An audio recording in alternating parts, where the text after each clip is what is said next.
মৃত্যুর মাধ্যমে আমাদেরকে যেই জগতে যেতে হবে সেই জগতের নাম হলো আলমে বরজখ। দুনিয়ায় যদি নেককার হয়, ভালো সৎ কর্মশীল হয়, আখিরাতের বড় জান্নাতে যাওয়ার আগে আলমে বরজখে ছোট জান্নাতের দর্শন সে লাভ করে। আবার দুনিয়ায় যে পাপ কাজে লিপ্ত বেঈমান, তাকে আসল জাহান্নামে দেওয়ার আগে আলমে বরজখে সে মিনি জাহান্নামের শাস্তি আগে ভোগ করে নেয়।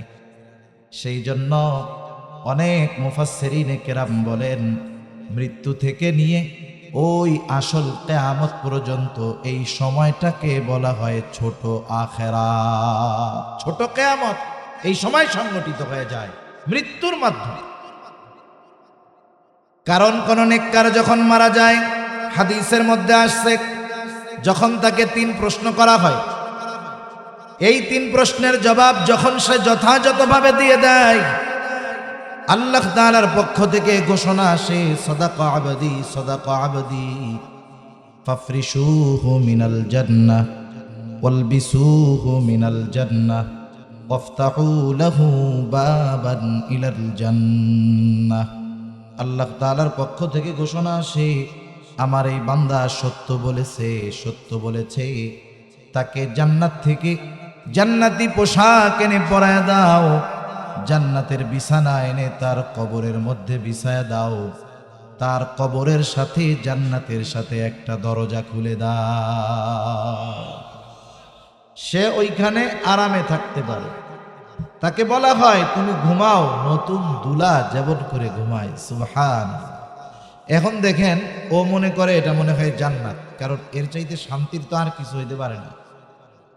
তখন ফেরেশতারা ওকে বলে, না, এখনো তো কিয়ামত কায়েম হয় নাই, এখনো বিচার হয় নাই, হাসর হয় নাই, তুমি মনে করতেছো এটা জান্নাত। আসলে জান্নাত নয়, বরং ওই জান্নাত যার মধ্যে তোমার জন্য কল্পনাতীত নিয়ামত রয়েছে, ওই হাসর হবে, ওর পরে কিয়ামতের পরে আল্লাহ তাআলা তোমাকে তোমার আসল আবাসস্থলে পাঠায়া দিবে। এই লোকটা তখন আল্লাহ তাআলার কাছে বলবে, আল্লাহ তাড়াতাড়ি কিয়ামত কায়েম করেন। কি বলবে বলেন তো? তাড়াতাড়ি কিয়ামত কায়েম করেন, আমি আমার আসল বাড়িতে যাইতে চাই। শুধু তাই না, প্রতিদিন তাকে তার আসল বাড়িটা দেখানো হবে, আর ওর মনে চাবে তাড়াতাড়ি কিয়ামত হইলেই ভালো হয়।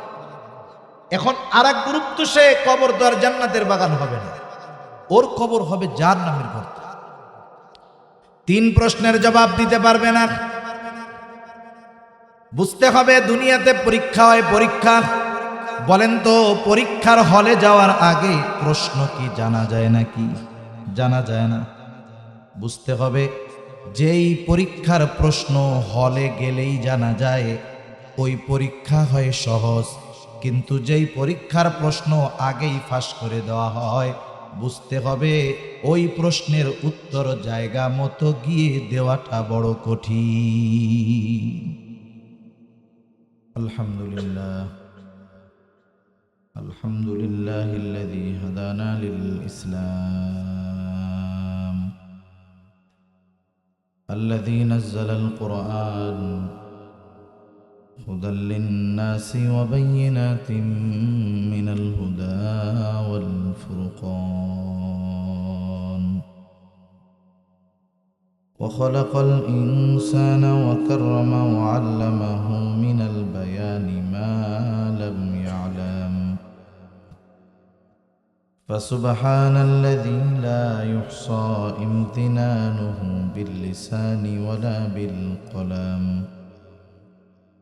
ونشهد أن لا إله إلا الله وحده لا شريك له ونشهد أن سيدنا وسندنا وحبيبنا وطبيبنا وأولانا ومولانا محمد صلى الله تعالى عليه وعلى آله وأصحابه وبارك وسلم وبارك وسلم تسليما كثيرا كثيرا. أما بعد فأعوذ بالله من الشيطان الرجيم. بسم الله الرحمن الرحيم.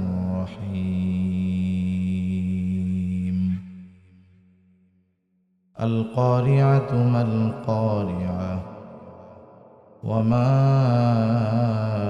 أدراك ما القارعة يوم يكون الناس كالفراش المبثوث وتكون الجبال كالعهن المنفوش فأما من ثقلت موازينه فهو في عيشة راضية وأما من خفت موازينه فأمه هاوية وما أدراك ما هي نار حامية. صدق الله العلي العظيم. اللهم صل على محمد وعلى آل محمد كما صليت على إبراهيم وعلى آل إبراهيم إنك حميد مجيد. اللهم بارك على محمد وعلى آل محمد كما باركت على إبراهيم وعلى آل إبراهيم إنك حميد مجيد. بلغ العلا بكماله كشف الدجى بجماله حسنت جميع خصاله صلوا عليه وآله لا إله إلا الله.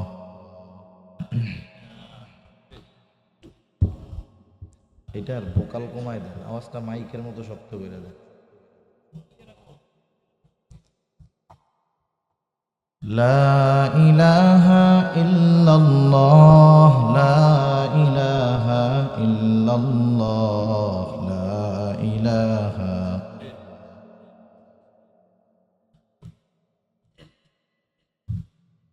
لا إله إلا الله محمد رسول الله صلى الله عليه وسلم.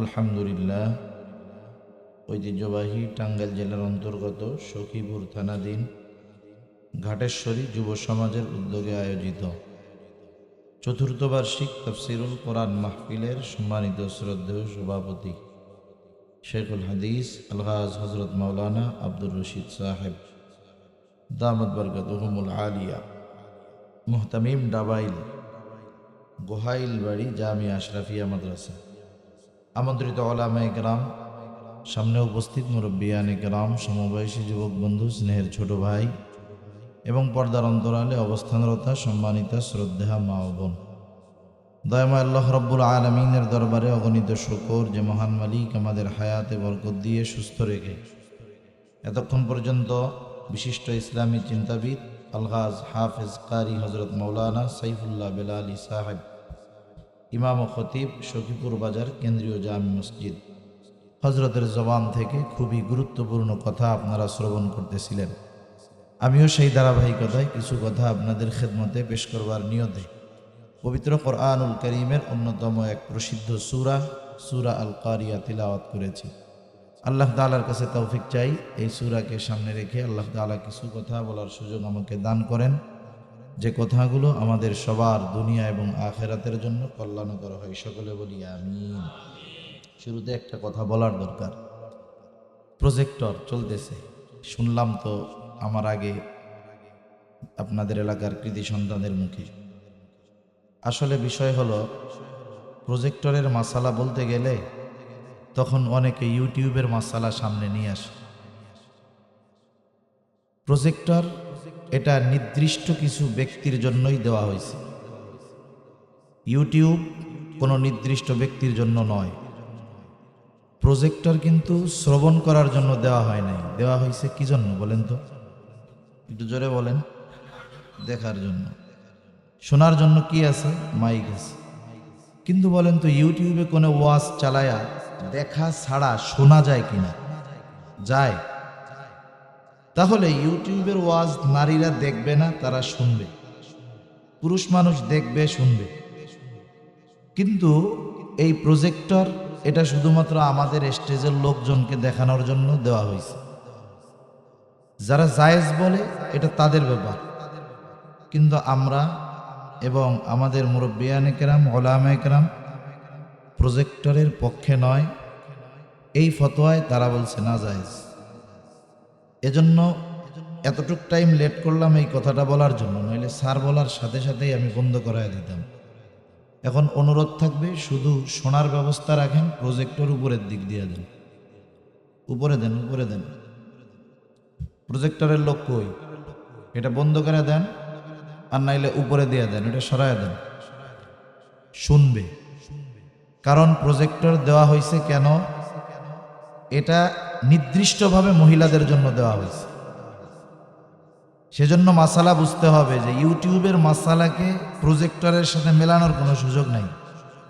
কারণ ইউটিউব চালায়া শোনাও যায়, দেখাও যায়। ইউটিউব নির্দিষ্ট কাউকে শুনতে বাধ্য করা হয় নাই, নির্দিষ্ট কারো জন্য দেওয়া হয় নাই। কিন্তু প্রজেক্টর যেহেতু নির্দিষ্ট শুধুমাত্র মহিলাদের জন্য, পুরুষকে বা বক্তাকে দেখার জন্য দেওয়া হয়েছে, এক্ষেত্রে আমাদের বিজ্ঞ মুফতিয়ান একরামের ফতোয়া হলো এটার কোনো বৈধতা নাই, জায়েজ নেই। এখন কারো তাহকিকে, ব্যাখ্যা বিশ্লেষণে যদি জায়েজ হয় সে আমল করুক, তারটা বাদ দেন। কিন্তু যার গবেষণায় নাজায়েজ, কেউ যদি আমল করতে চায় সেটার উপরে অবশ্যই সে তাকওয়ার উপরে আমল করতেছে। কথা বুঝতে পারছেন? এজন্য আমি শুরুতে সরাসরি মানা করলে হয়তো ফিতনা হইতে পারে, চিন্তা করতে পারে এত টাকা আইনা দিছি, অসুবিধা কি? হুজুররা ইউটিউবে ওয়াজ দেখা যায়, তাই এটা দিয়ে দেখতে সমস্যা কি? সমস্যাটা কি আপনারা বুঝতে পারছেন তো? আপনি যখন ইউটিউব চালান, আমি আবারও বলতেছি, আপনি চাইলে ওইটা না দেখে শুনতে পারবেন, কিন্তু প্রজেক্টর দিছেন শুধুমাত্র কেবলমাত্র হুজুরকে তারা দেখবে, এই জন্য, শোনার জন্য। এজন্য এই বিষয়গুলোর ব্যাপারে একটু সতর্ক হওয়ার দরকার। বহুত ফিতনা এই ইউটিউবের কারণেও হয়। এরপরেও কিছু ওয়াজ মাহফিল দেওয়ার কারণে কি হয়, অনেক সময় গান বাদ্য এইসব বাজায় বাজায় মানুষ শুনতো। ইউটিউবের কল্যাণে কিছু দিনই কথা মানুষ শুনে, কিছু পরিবর্তন হয়। ফিতনার আশঙ্কা তারপরেও থেকেই যায়। দেখার পরে একটা আগ্রহ পয়দা হয়। আমি আমার জীবনের ঘটনা শুনাই আপনাদের। অনেক আগে নাটোরে গেছি মাহফিলে। আমি তো কালাকুলা মানুষ, সমস্যা নেই, সমস্যা নাই। এখন ঘটনা ইউটিউব ওই কি জানি বলে প্রজেক্টর তখন প্রথম প্রথম চলতেছে। তা প্রজেক্টরের কথা আসতেই একজন বলতেছে, হুজুর ঘটনা হলো এরকম। কি কয়? ওয়াজ করতে আসছে হুজুর, যখন শুনছে প্রজেক্টর আছে, সুন্দর মতো ফিটিং ফাটিং হইয়া, ক্রিম ট্রিম লাগাইয়া, ভালো টুপি জামা কোট, রঙিন কোট গায়ে দিয়া গেছে। কারণ এখন তো শুধু বেটা মানুষে দেখবে না, কারা দেখবে? বেডিরাও দেখবে। হায় হায়, ওয়াজ মাহফিলের শেষে নারীরা হেঁটে যাচ্ছে, বলতেছে হুজুর কিন্তু খুব সুন্দর, হুজুরের কণ্ঠটাও যেমন, চেহারাটাও এরকম। এখন বলেন তো, সারা ওয়াজের এক কথা তো ওই জায়গায় শেষ। তার মানে ওয়াজ শুনে নাই, হুজুরে দেখছে, দেখেই ফেদা হয়ে গেছে। সেজন্য ভাই কিছু বিষয় আছে, যতটুক থেকে বাঁচা যায় বাঁচার চেষ্টা করা দরকার, যেটা আমাদের আয়ত্তের মধ্যে আছে। এজন্য যুবক ভাইরা আয়োজন করেছেন, রাগ হইন না। এই মাহফিলটা তো মানুষের হেদায়েতের জন্য, ঠিক কিনা বলেন? গুনার থেকে বাঁচার জন্য। যে দ্বীনের পথে নাই তাকে দ্বীনের পথে আনার জন্য। ছোট ছোট মাসালা ফতোয়ার কারণে কত বড় ভুল হয় দেখেন। একদিন একজন আমার একটা জিনিস দেখাইতেছে, এক লোক তার বাচ্চাকে নিয়ে বড় চাইনিজ হোটেলে শামুক খাওয়াইতেছে। শামুক চিনেন তো? আপনাদের এলাকায় শামুক কি কারে খাওয়ায়? হাঁসেরে খাওয়ায়। আপনারা যদি টাকা পয়সা দেই খাবেন? চাইনিজ হোটেলগুলোর মধ্যে শামুক সিদ্ধ করে খাওয়ায়, অনেক দাম। উনি ওনার ছেলেরে খাওয়াইতেছে, আর এ সময় কি কথাগুলো বলতেছে? বলতেছে আসলে আমাদের দেশে ওই রকম মানের ইসলামী স্কলার নাই। আমাদের দেশে ওই রকম স্কলার নাই মানে আলেম নেই। আমরা অনেক কিছুই তাদের কারণে জায়েজ জিনিস খেতাম না। এই যে দেখেন, এটা শামুক, এটা খাওয়া জায়েজ, এটা সামুদ্রিক শামুক। এক হুজুর ফতোয়া দিয়ে দিছে সমুদ্রের প্রাণী যা আছে সব খাওয়া জায়েজ আছে, হাঙ্গর টাঙ্গর যা পায় সব খাবে, কোনো অসুবিধা নেই। তাহলে সমুদ্রের সাপগুলা পাইলে তাও খাবে, কোনো অসুবিধা নেই। এখন উনি কি করছে, ওইটা খাওয়াইতেছে আর আমাদের বিজ্ঞ আলেমা একরামকে বকা দিচ্ছে, তাদের ভাষায়, ভদ্র ভাষায় বকা দিচ্ছে। আমাদের দেশে ওইরকম ইসলাম বোঝার মতো স্কলার নাই, তারা বোঝে না। আমাদের বড় বড় ডিগ্রিধারী অমুক অমুক হুজুর বলছে এগুলো খাওয়া যায়। দেখেন, আমি আগে খাইতাম না, ঘৃণা করতাম। এখন যখন জানলাম ইসলামে এটা খাওয়া জায়েজ আছে, আমিও খাচ্ছি, আমার বাচ্চাদেরকেও খাওয়াচ্ছি, ভিডিও করে করে ছাড়তেছে। বাংলাদেশে একজন আলেম ফতোয়া দিয়েছিলেন। আসলে বিষয় হলো, ফতোয়া দেওয়ার ক্ষেত্রে, আমি তো মুফতি না, বিজ্ঞ আলেম একজন আছেন, হাজারো মুফতি যার হাত দিয়ে আল্লাহ তাআলা তৈরি করেছেন, এরকম একজন আলেম আপনাদের সামনে আছে। ফতোয়া দেওয়ার ক্ষেত্রে স্থান, কাল, পাত্র, উরুফ, অবস্থা বুঝতে হয়, এরপরে ফতোয়া দিতে হয়। যে আমার ফতোয়ার ক্ষেত্রে কি প্রভাব পড়তে পারে এটা বোঝার পরে ফতোয়া দিতে হয়। একজনে প্রশ্ন করলো, মহিলাদের মুখ খোলা রাখা জায়েজ? উনি ডিরেক্ট বলে দিলেন, হ্যাঁ জায়েজ। হায় হায়, কত দিনই বোন যারা এক সময় পুরা নেকাব করে একেবারে চোখ শুধু খোলা রাখতো, অনেকে চশমা লাগায় চোখটাকেও ঘিরা রাখতো, ওনারাও মুখ খুলে চলাফেরা শুরু করছে, চেহারা দেখাইতেছে মানুষকে। কেন? আরে অমুক হুজুরের চাইতে বড় হুজুর দেশে আছে নাকি? উনি বলছে মুখ খোলা রেখে চলা যায়। তাহলে চিন্তা করেন, একটা ফতোয়া দেওয়ার ক্ষেত্রে এর প্রভাব কতটা পড়তে পারে, এটা বোঝার দরকার আছে, এটা বোঝার দরকার। যদিও আমি মুফতি সাহেব না, কিন্তু আমাদের ফতোয়ার কারণে জাতি গোমরা হতে পারে, জাতি বিশৃঙ্খলার মধ্যে পড়ে যেতে পারে। সেজন্য অনেক ক্ষেত্রে কিছু বিষয় আছে, যদি তাকওয়ার উপরে আমল করার সুযোগ থাকে, উত্তমটার উপরে আমল করাই জরুরি। আল্লাহ তাআলা আমাদের বুঝবার তৌফিক দান করুক। কেউ যদি কষ্ট পায় থাকেন, আমি একটু ক্ষমা প্রার্থী, ক্ষমা চাই। কিন্তু তো যাই হোক, বৃষ্টি পড়তেছে, ইচ্ছা থাকলেও লম্বা কথা বলার মতো আসলে আবহাওয়া নাই। বাইরে মোটামুটি ভালোই বৃষ্টি পড়তেছে। তা আমি যে সূরাটা আপনাদের খেদমতে তিলাওয়াত করেছি, এটা কিয়ামত সম্পৃক্ত একটা সূরা।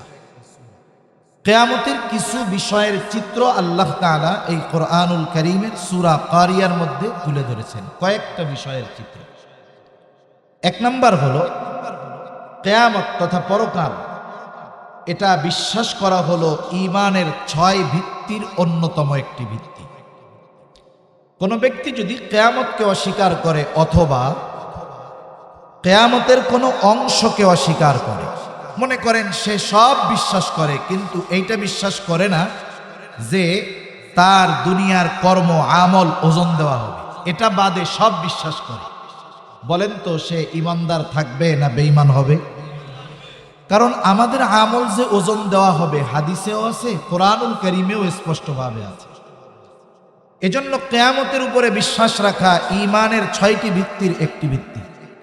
ঈমানের ভিত্তি হাদিসের আলোকে 6টি। যদিও আমরা ছোটবেলা পড়েছি মক্তবে, আমাদের সময় তো মক্তবগুলো জিন্দা ছিল, এখন তো মক্তব নিহত হয়ে গেছে, নাই বললেই চলে। খুব কম জায়গায় মক্তব আছে। যখন পড়াশোনা শেষ, ছুটি দেওয়ার 10 মিনিট আগে সবাইকে একসাথে বসায়া পড়াইতো, আমানতু বিল্লাহ ওয়া মালাইকাতিহি ওয়া কুতুবিহি ওয়া রুসুলিহি ওয়াল ইয়াউমিল আখিরি ওয়াল কদরি খাইরিহি ওয়া শাররিহি মিনাল্লাহি তাআলা ওয়াল বা'সি বা'দাল মাউত। আমরা ছোটবেলায় মক্তবে পড়েছি আমানতু বিল্লাহ, আমরা পড়েছি, আমরা বলেছি ঈমান এনেছি আল্লাহ তাআলার উপর।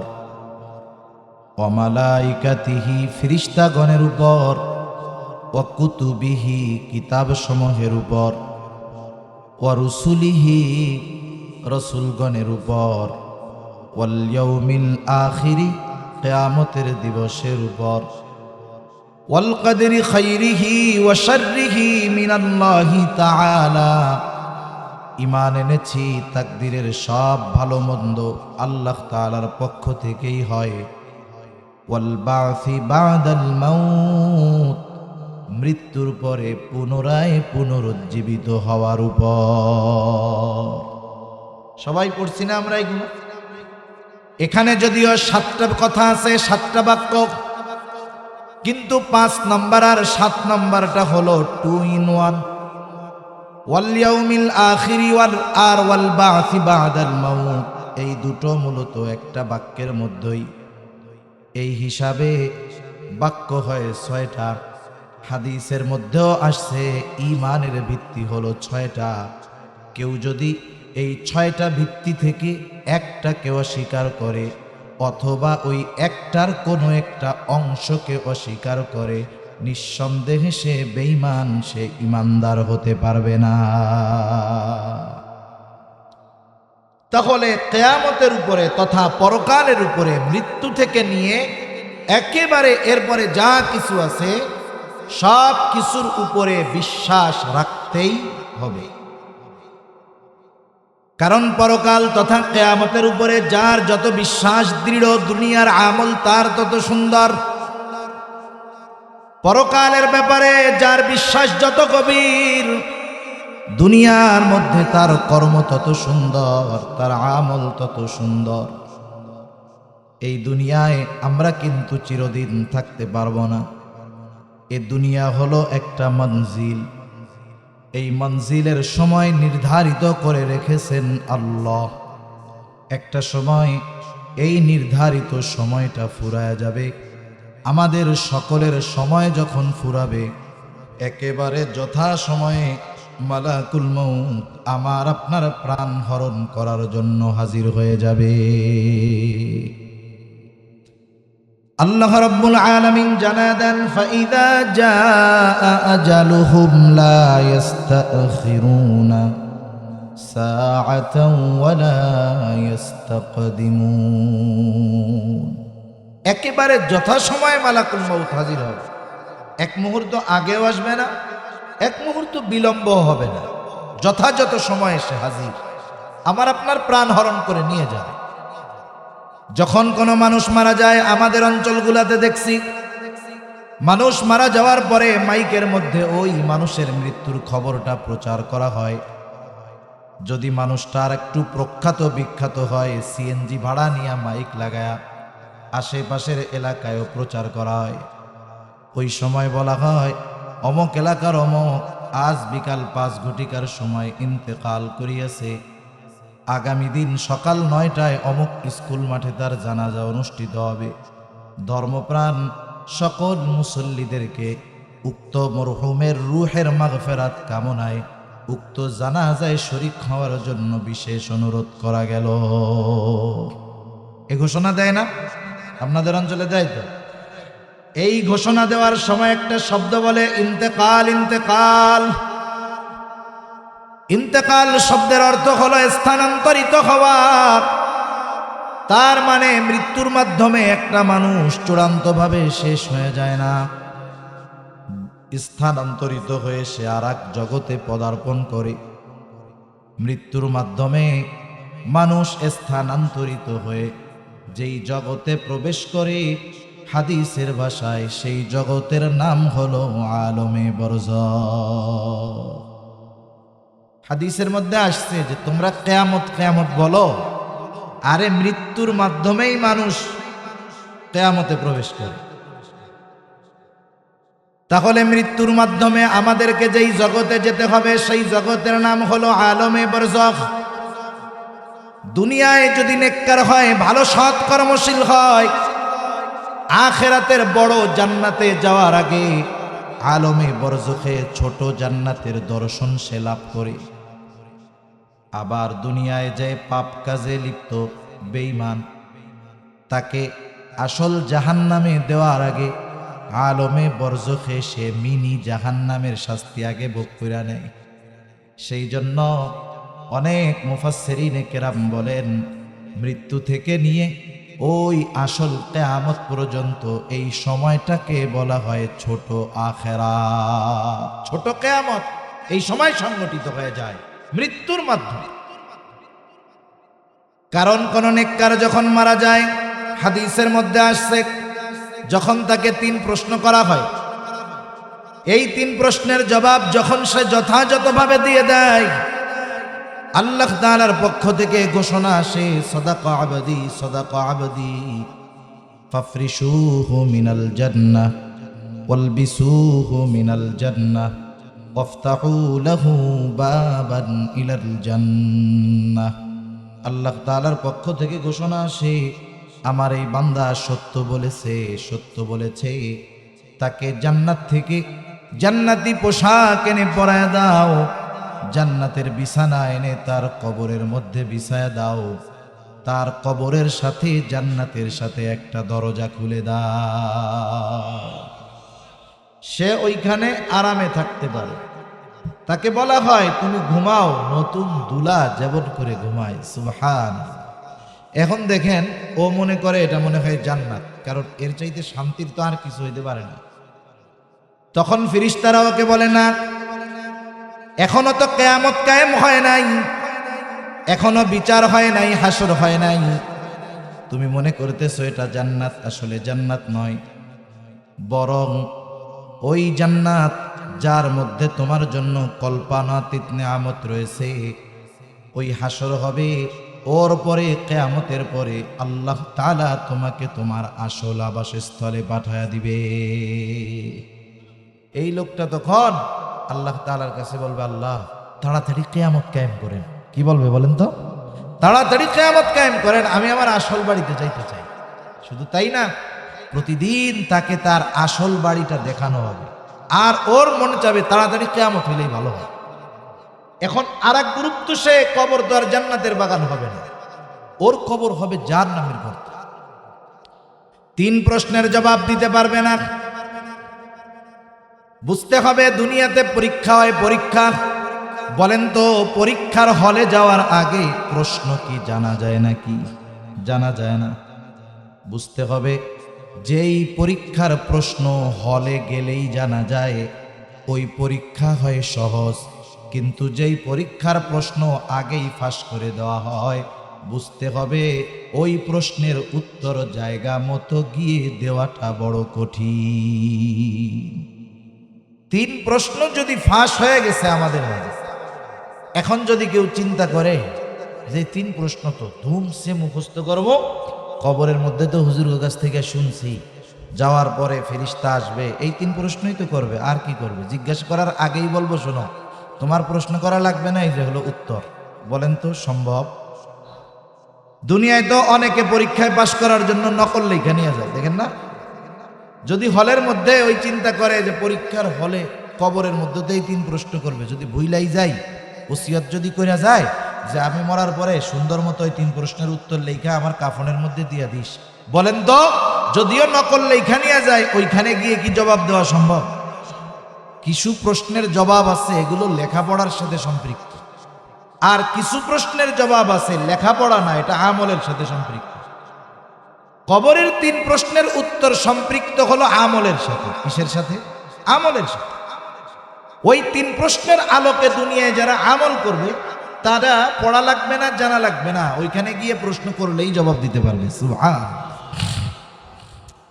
যখন প্রশ্ন করা হবে মার রব্বুক, তোমার রব কে, ওমা দীনুক, তোমার দিন কি, নবীজিকে দেখায় বলা হবে মা হাদার রাজুলুল্লাযী বুইসা ফীকুম, এই ব্যক্তিকে যাকে তোমাদের কাছে প্রেরণ করা হয়েছিল।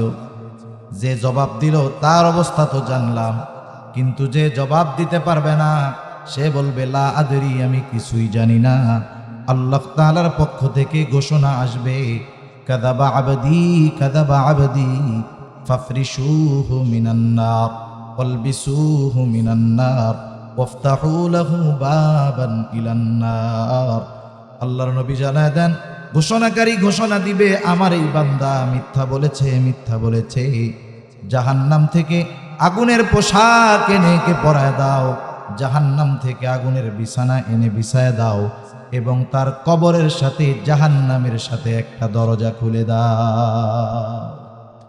আরো হরেক রকমের শাস্তি কবরে আছে, এগুলো বলার মতো সময় আমার নাই। যে কথা বোঝানোর জন্য বলতেছি যে কিয়ামত তো ছোটটা শুরু হয়ে গেছে, এখন ওই শাস্তির তীব্রতা এত বেশি, ও মনে করবে যে এর চাইতে কঠিন শাস্তি আর হইতে পারে না, এটাই মনে হয় জাহান্নাম। তো কি মনে করবে? এটাই মনে হয় জাহান্নাম। ফেরেশতারা ওকে জানাবে না, এটা জাহান্নাম না, বরং এর তুলনায় কল্পনাতীত শাস্তি আল্লাহ তাআলা জাহান্নামে তোমার জন্য প্রস্তুত করে রাখছে। এইবার ও প্রচন্ড ভীতবহবল হয়ে যাবে, ভীত সন্ত্রস্ত হয়ে যাবে, আল্লাহ তাআলার কাছে ফরিয়াদ করবে আর বলবে, আল্লাহ কিয়ামত যেন কখনোই কায়েম না হয়, কিয়ামত যেন কখনোই কায়েম না হয়। চিন্তা করে দেখেন, ওই প্রচন্ড শাস্তির মধ্যে থেকে শুধুমাত্র কিয়ামতের কথা শুনে এতটা তারা ভীত হয়ে যাবে, ওরা ওই আযাবের মধ্যে থাকা অবস্থায় মনে করবে আরামেই আছি। কিয়ামতের কঠোরতা, ভয়াবহতা কত বেশি। একটা সময় আলমে বরজখে অবস্থান আমাদের সকলের শেষ হয়ে যাবে। আলমে বরজখে আমরা দীর্ঘকাল থাকবো, তবে অনন্তকাল নয়। কোরআন হাদিসের আলোকে এতটুকু বোঝা যায়, যেই ব্যক্তি সর্বশেষ সেও কমপক্ষে 40,000 বছর আলমে বরজখে থাকবে। কমপক্ষে কত বছর? 40,000 বছর।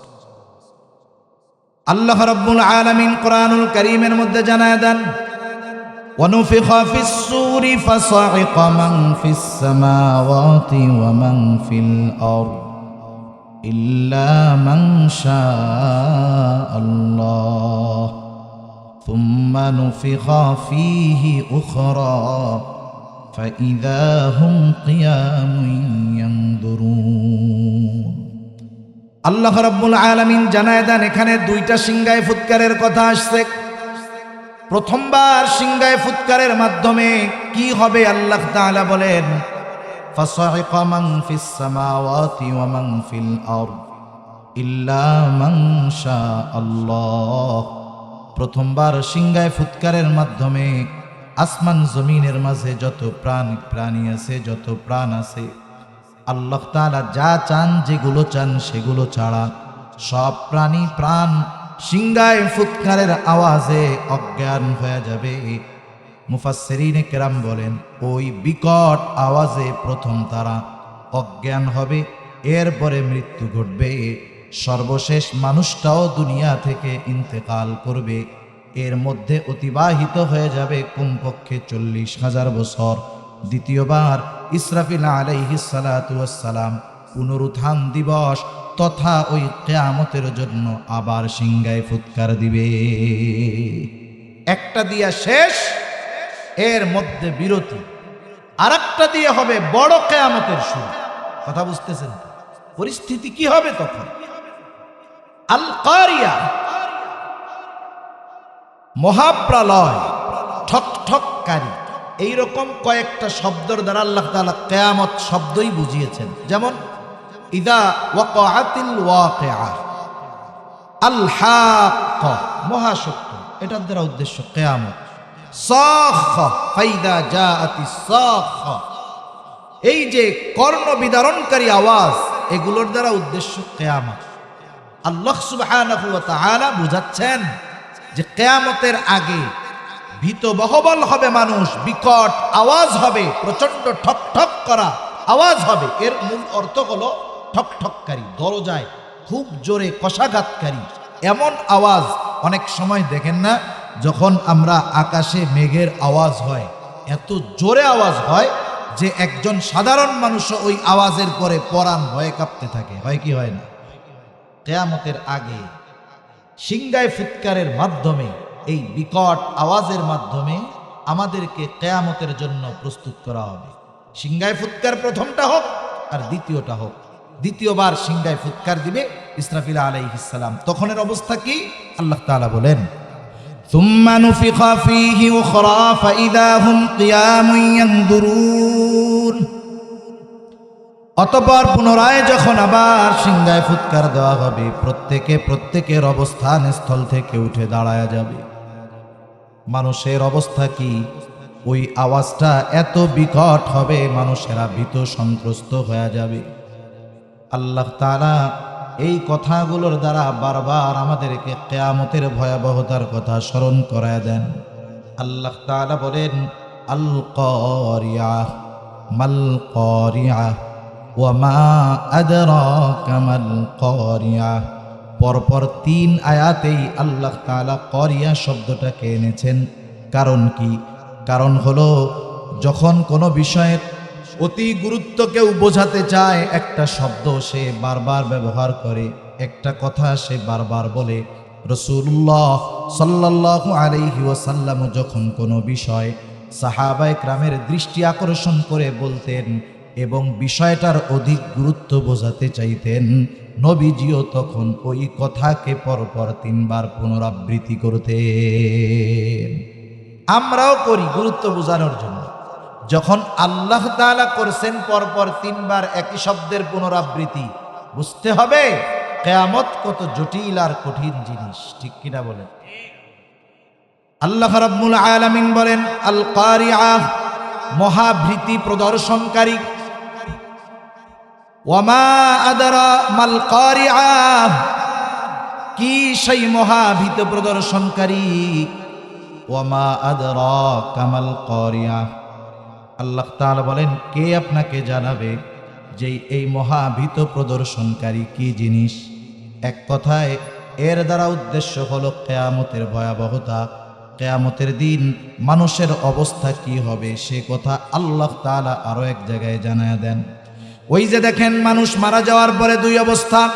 একটা হলো তার কবর হবে রাউদাতুম মিন রিয়াদিল জান্নাহ, জান্নাতের বাগান। আরেকজনের কবর হবে জাহান্নামের গর্ত, ওইখানের শাস্তির তীব্রতা কঠিন। কিন্তু যখন দ্বিতীয়বার সিংহায় ফুৎকার দেওয়া হবে, সূরা ইয়াসিনের মধ্যে আল্লাহ তাআলা বলেন, ওয়া নুফিখা ফিস-সূরি ফাইযা হুম মিনাল আজদাসি ইলা রাব্বিহিম ইয়ানসিলুন। দ্বিতীয়বার সিংহায় ফুৎকার দেওয়ার পরে প্রত্যেকের অবস্থান থেকে জাগ্রত হয়ে যাবে এবং তারা রবের দিকে ছুটতে থাকবে। এমন ভীতবহবল থাকবে, চিন্তিত থাকবে।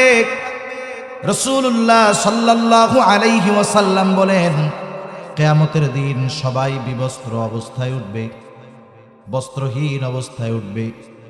রাসূল আকরাম সাল্লাল্লাহু আলাইহি ওয়াসাল্লামের স্ত্রীদের মধ্য থেকে একজন বলতেছে, ইয়া রাসূলুল্লাহ, সেই দিন কি মানুষ একে অপরের দিকে তাকাবে না, লজ্জা স্থান দেখবে না? নবীজি বলেন, আয়েশা, মানুষ এতটা ভীত চিন্তিত থাকবে ওই কিয়ামতের দিন যে একজন আরেকজনের দিকে তাকানোর বিষয়টা চিন্তাও করবে না। এতটা ভীতবহবল হয়ে যাবে মানুষ। শুধু তাই না, قالوا يا ويلنا من بعثنا من مرقدنا هذا ما وعد الرحمن وصدق المرسلون। মানুষেরা বলবে, হায় দুর্ভোগ, কে আমাদেরকে আমাদের অবস্থান স্থল থেকে জাগায় দিল? মুমিনরা অথবা ফেরেশতারা বলবে, হাদা মা ওয়াদার রহমান। এখন বলেন, যারা আযাবে ছিল ওরা কিয়ামতের ময়দানে উঠে বলবে, কে আমাদেরকে আমাদের অবস্থান স্থল থেকে জাগায় দিল? তার মানে হাসরের ময়দানের অবস্থা দেখা ওরা মনে করবে কবরে আযাবে ছিলাম না, বরং কবরের মধ্যেই আরামে ছিলাম। কিছুই হয় নাই, শুধু উঠছে।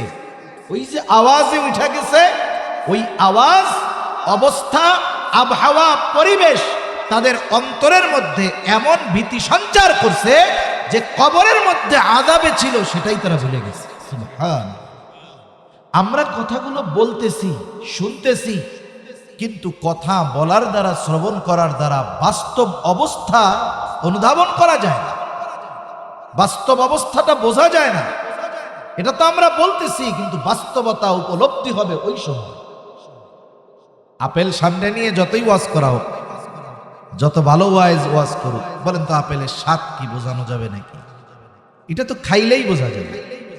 অবস্থা যখন আসবে তখনই বোঝা যাবে, কিন্তু ওই অবস্থায় যেন আমরা চূড়ান্ত মুসিবতে না পড়ে যাই, এজন্য আল্লাহ এবং রাসূল আমাদেরকে বারবার এসব বিষয়ে সতর্ক করছে। তারা বলবে, কে আমাদেরকে ঘুম থেকে জাগায়া দিল? মাম বাআসানা মিন মারকাদিনা। তখন মুমিনরা অথবা ফেরেশতারা বলবে, হাদা মা ওয়াদার রহমান, এটাই তো দয়াময় রহমানের সেই ওয়াদা, সেই প্রতিশ্রুতি। আল্লাহ তাআলাও বলেন, ইদা ওয়াকাআতিল ওয়াকিআ লাইসা লিওয়াকাআতিহা কাযিবা।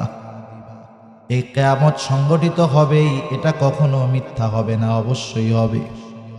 আল হাক্কাতু মাল হাক্কাহ, মহাসত্য তথা কিয়ামত হবেই। আপনি কি জানেন সেই মহাসত্য কি? ওয়ামা আদরাকা মাল হাক্কাহ, আপনাকে কে জানাবে সেই মহাসত্য কি? এটাকে অস্বীকার করার সুযোগ নাই। এটাকে অস্বীকার করেছিল কারা? কাযযাবাত সামুদ ওয়া আদুম বিল কারিআ। এই আদ সামুদ গোত্র এরা কিয়ামতকে অস্বীকার করেছিল। আল্লাহ তাআলা এই কারণে একটা গোত্রকে বিকট আওয়াজ দিয়ে আল্লাহ শেষ করে দিয়েছে, আর একটা গোত্রকে আল্লাহ প্রচন্ড ঝড়ো আবহাওয়া, ঠান্ডা বাতাস দিয়ে শেষ করে দিয়েছে। এই মহাসত্য প্রতিষ্ঠিত হবেই, বারবার আল্লাহ তাআলা জানায় দিচ্ছে। কোরআনুল কারীমে আল্লাহ তাআলা ওয়াদা দিছে এই দিবসের। এটা সেই দিবস, শুধু তাই না, এই দিবসের কথা আরে নামাজে প্রত্যেক রাকাতে তোমাদেরকে স্মরণ করা দেওয়া হয়েছে। আমরা যখন সূরা ফাতিহা পড়ি, ইমামের পেছনে যখন পড়ি, ইমামের কেরাত, মুসল্লির কেরাত, একা যখন পড়ি, নিজে পড়ি, সূরা ফাতিহা পড়াই লাগে। ইমাম পড়ুক আর নিজে যখন পড়ি, নিজে পড়ি। সূরা ফাতিহার মধ্যে বলি, মালিকি ইয়াউমিদ্দিন, বিচার দিবসের মালিক কে? একটু জোরে বলেন। স্মরণ করা দিয়েছে আল্লাহ, বান্দা শোনো, দুনিয়ায় তো আসো, যাই করো না কেন সব কিছুর কিন্তু বিচার হবে ওই কিয়ামতের দিবসে, এবং ওই দিবসের একচ্ছত্র আধিপত্য হবে আমি আল্লাহ। বিভিন্নভাবে স্মরণ করা দেওয়া হয়েছে, ওরা ওই কথা বলবে, মুমিনরা অথবা ফেরেশতারা। হাদা মা ওয়াদার রহমান, এটা হলো দয়াময়ের সেই প্রতিশ্রুতি দিবস, যেই দিবসের ওয়াদা তিনি দিয়েছেন। তিনি শুধু ওয়াদা দিয়েছেন তা নয়, ওয়াসাদাকাল মুরসালুন, এই দিবসের সত্যায়ন দুনিয়ায় সব নবী রাসূলরা করেছে। নবী রাসূলরা করে গেছে, নবীজির নায়েব যারা, নায়েবে রাসূল যারা, তারাও করতেছে। কোরআনের কথাগুলো উম্মতের মাঝে পৌঁছায়া দিয়া বলতেছে, ভাইরা সাবধান, দুনিয়ার হায়াতটা বড় ছোট, হয়তোবা আগামী দিন সূর্যোদয় আমাদের নসিবে নাও হইতে পারে। চোখ দুইটা বন্ধ হলেই কিন্তু মূলত কিয়ামত ছোটটা শুরু হয়ে যাবে। ছোটটা যার ভালো হবে, আনন্দময় হবে, বড়টাও তার জন্য আসান হবে। ওই যে আল্লাহর ঘোষণা, নবীদের সত্যায়ন, ওয়ারিসে নবীরা আমাদের কাছে কথাগুলো পৌঁছায়া দেওয়ার পরেও আমরা সতর্ক হই না, সচেষ্ট হই না, আমলের মধ্যে পরিবর্তন আনি না। মনে করি আরো তো কিছুদিন বাইচা থাকবো, বুড়া হইলে ভালো হয়ে যাব। এই চিন্তাই মূলত আমাদেরকে কিয়ামতের ব্যাপারে গাফেল বানায়া দিচ্ছে। কিয়ামতের ব্যাপারে উদাসীনতা, এটা জাহান্নামে যাওয়ার কারণ। জাহান্নামে যাওয়ার কারণ এটা। আল্লাহ তাআলা কোরআনুল কারীমের মধ্যে আর এক জায়গায় জান্নাতি আর জাহান্নামীদের মধ্যে কথাবার্তা আছে, দুই দলের মধ্যে কথাবার্তা হবে। এখন জান্নাতীরা জিজ্ঞাসা করতেছে, মা সালাকাকুম ফি সাকার, কোন জিনিস তোমাদেরকে জাহান্নামে আনলো? এখন তারা জাহান্নামে যাওয়ার কারণগুলো বলতেছে। কি বলে? লাম নাকু মিনাল মুসাল্লিন, আমরা মুসল্লি ছিলাম না।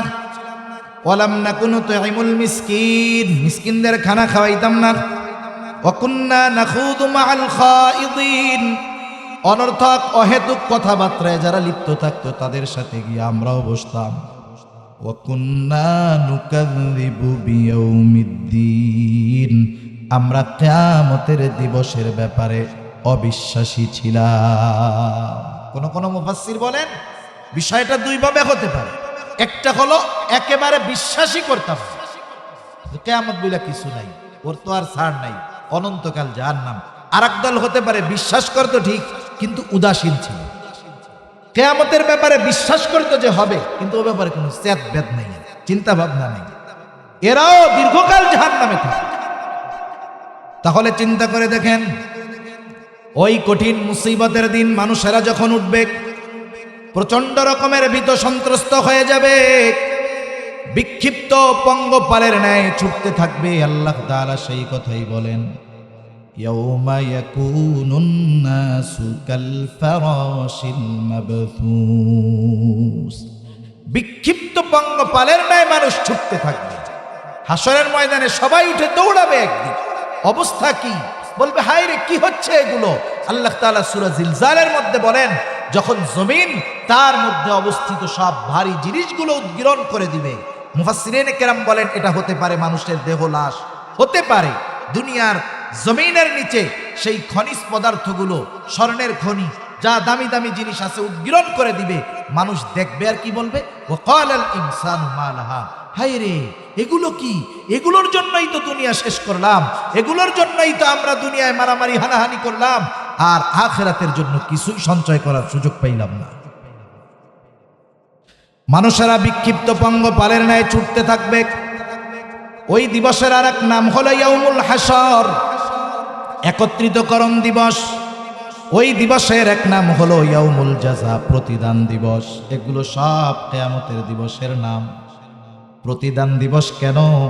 আল্লাহ তাআলা কোরআনুল কারীমের মধ্যে বলেন, ওয়া ইন্নামা তুওয়াফাউনা উজুরাকুম ইয়াউমাল কিয়ামাহ ফামান যুহজিহা আনিন নারি ওয়া উদখিলাল জান্নাতা ফাকাদ ফাজ। আল্লাহ তাআলা বলেন, কিয়ামতের দিন মানুষকে তার কর্মের পূর্ণ প্রতিদান দেওয়া হবে। তার মানে কিয়ামতের দিন মানুষ দুনিয়ায় যেই আমল করেছে, যেই কর্ম করেছে, দুনিয়ার আমলের পূর্ণ প্রতিদান দেওয়া হবে কিয়ামতে। সেজন্য মনে রাখতে হবে, দুনিয়ায় যে যত ভালো কাজ করুক না কেন, ভালো কাজের কিছু প্রতিদান হয়তো দুনিয়ায় পায়, কিন্তু পূর্ণ প্রতিদান পায় না। পূর্ণ প্রতিদান দিবেন আল্লাহ কিয়ামতে। দুনিয়ায় যে যত পাপের কাজ করুক, যত অন্যায় জুলুম অবিচার করুক না কেন, দুনিয়াতে তার পাপের পূর্ণ প্রতিদান তাকে দেওয়া হয় না, হয়তো মাঝে মধ্যে হালকা পাতলা দেওয়া হয়, কিন্তু পাপের পূর্ণ প্রতিদান দেওয়া হবে কিয়ামতের দিন। আল্লাহ তাআলা বলেন, সেই দিন যাকে আগুন থেকে বাঁচানো হবে তথা জাহান্নাম থেকে বাঁচায়া জান্নাতে প্রবেশ করানো হবে। আল্লাহ তাআলা বলেন, ফাকাদ ফাজ, সেই হয়ে যাবে সফলকাম। আল্লাহ তাআলা বলেন, খাফিদাতুর রাফিয়া, ওই দিন কেউ সম্মানিত হবে, উঁচু হবে, আর কেউ অসম্মানিত হবে, একেবারে নিচু হয়ে যাবে সে। ওই দিবসটা সেই দিবস। ওই দিবসের এক নাম হলো ইয়াউমুল হাসর, একত্রিতকরণ দিবস। সব মানুষ বিক্ষিপ্ত পঙ্গপালের ন্যায় ছুটে এক জায়গায় একত্রিত হবে, জমা হয়ে যাবে। আমরা গ্রামে আগে দেখছি ছোটবেলায়, এখন তো কারেন্ট আছে, মাঝে মধ্যে দেখা যায় যেই সব অঞ্চলে কৃষি কাজ হয় বেশি, ধান টান হয় বেশি, দেখবেন যখন ওই সময় ধানের সিজনে, ফসলের সিজনে কোথাও যদি কোনো লাইট জ্বালানো হয়, লাইট বলেন তো কি হয় তখন? আলো দেখে চারদিক দিয়া পোক একেবারে উড়ে এসে ওই জায়গায় জমা হয়। ওই দিন কিয়ামতের দিন সবাইকে আল্লাহ তাআলা এক জায়গায় একত্রিত করবে। মুফাসসিরিনে কেরাম বলেন, জায়গাটা হবে কোথায়? আল্লাহ তাআলা সবাইকে ওইরকম একত্রিত করবে এক জায়গায়, ইয়াউমুল হাসর, একত্রিতকরণ দিবস। সেই দিন কি হবে? অবস্থা এত ভয়াবহ হবে, আল্লাহ রাব্বুল আলামিন এরপরে জানায় দেন, ওয়াতাকুনুল জিবালু কাল-ইহনিল মানফুশ। কিয়ামতের দিনটা এত ভয়াবহ এক দিবস, যেই দিন পাথর, ওই যে ল্যাপতশক যখন বানায়, ধুনানো তুলার রঙিন তুলার ন্যায় উঠতে থাকবে। সেই দিন পাহাড় উঠতে থাকবে ওই রকম ধুনানো তুলার ন্যায়। যখন লেপ তোশক বানায়, হয়তো আপনারা দেখছেন, তুলার উপরে যখন লাঠি দিয়া বাড়ি মারে দেখবেন তুলা উড়ে একবারে তুলার মতো উঠতেছে। ওই রকম বিশাল বিশাল পাহাড়ের অবস্থা এরকম হয়ে যাবে, একেবারে ধূলিকণায় পরিণত হয়ে যাবে। গোটা দুনিয়াটাকে আল্লাহ তাআলা রুটির মতো লেভেল বানাবে, কোথাও উঁচুমুচি থাকবে না, একেবারে সমান লেভেল হয়ে যাবে। আল্লাহ তাআলা এবার সবাই একত্রিত করবেন, কেন? দুনিয়ার কর্মের পূর্ণ প্রতিদান দেওয়ার জন্য। কি কি হবে সেই দিন? কয়েকটা মুহূর্ত হবে সবচাইতে টেনশনের। একটা মুহূর্ত হবে যখন আমলনামা দেওয়ার ঘোষণা দেওয়া হবে। গোটা কিয়ামতের ময়দান নিস্তব্ধ নীরব হয়ে যাবে, কারণ জানে আজকে যে ডান হাতে আমলনামা পাবে তার হিসাব নিকাশের দরকার আছে, আর বাম হাতে যে পাবে হিসাব নিকাশের দরকার নেই। আল্লাহ রাব্বুল আলামিন ঘোষণা দিবেন, ওই মুহূর্তে নীরব নিস্তবতা, আমলনামাগুলো ছেড়ে দেওয়া হবে। আমলনামা যার যেইটা সেটা তার কাছেই যাবে, একজনেরটা আর একজনের কাছে যাবে না। আল্লাহ রাব্বুল আলামিন জানায় দেন, ডান হাতে যারা আমলনামা পাবে তারা কেমন আনন্দিত হয়ে যাবে। আল্লাহ তাআলা বলেন, فأما من أوتي كتابه بيمينه فيقول هاؤم اقرءوا كتابيه إني ظننت أني ملاق حسابيه। ডান হাতে যারা আমলনামা পাবে ওরা মানুষদেরকে বলবে, ফায়াকুলু হাউম ইকরাউ কিতাবিয়া, এই তো আমার কিতাব, এই তো আমার আমলনামা, তোমরা পড়ো আমার আমলনামা, পড়ে দেখো কত কিছু লেখা আছে, কত আমলের কথা লেখা আছে। এইবার সে ডান হাতে আমলনামা পাবার কারণ বলবে, ইন্নী যানানতু আন্নী মুলাকিন হিসাবিয়া। আমি ডান হাতে আমলনামা কেন পাইছি জানো? কারণ আমি দুনিয়াতে এই ব্যাপারে দৃঢ় বিশ্বাস রাখতাম যে আমাকে আমার কর্মের হিসাব আল্লাহর সামনে দেওয়া লাগবে। মূল কথা হলো, আমি বিশ্বাস করতাম কিয়ামতের দিন আমার দুনিয়ার কর্মের হিসাব দিতে হবে কার সামনে? আল্লাহর সামনে। দুনিয়াতে এই চিন্তা করছি, কিয়ামতের ব্যাপারে ভয় ছিল, জবাবদিহিতার চিন্তা ছিল, এই জন্য আমি দুনিয়ায় ভালো কাজ করছি। ভালো কাজ করার কারণে আজকে কোন হাতে আমলনামা? ডান হাতে আমলনামা। ডান হাতে আমলনামা পাবার দ্বারা মূলত নিশ্চিত হবে যে এ অনন্তকাল জাহান্নামী না। নিশ্চিত হয়ে যাবে যে সে অনন্তকাল জাহান্নামী না, জান্নাতে যাবে, এটা সুনিশ্চিত হবে। আরেক দল বাম হাতে আমলনামা পাবে। কোরআনুল কারীমে আল্লাহ তাআলা জানায় দেন, সামনে দিয়ে দেওয়া হবে না, পেছন দিয়ে দেওয়া হবে। কেমনে? বাম হাতটাকে বুক চিরে পেছন দিকে নেওয়া হবে, এরপরে তার হাতের মধ্যে আমলনামা দিয়ে দেওয়া হবে। আমলনামা পেয়ে সে কি বলবে? আল্লাহ তাআলা বলেন, ওয়া আম্মা মান উতিয়া কিতাবাহু বিশিমালি ফায়াকুলু ইয়া লাইতানি লাম উতা কিতাবিয়া ওয়ালাম আদরি মা হিসাবিয়া ইয়া লাইতাহা কানাতিল কাদিয়া। বাম হাতে আমলনামা পাবার পরে বলবে, হায় দুর্ভোগ, লাম উতা কিতাবিয়া, আমি যদি এই কিতাব, আমি যদি এই আমলনামা না পাইতাম কতই না ভালো হতো। ওয়ালাম আদরি মা হিসাবিয়া, আমি যদি আমার এই হিসাবটা না জানতাম কতই না ভালো হতো।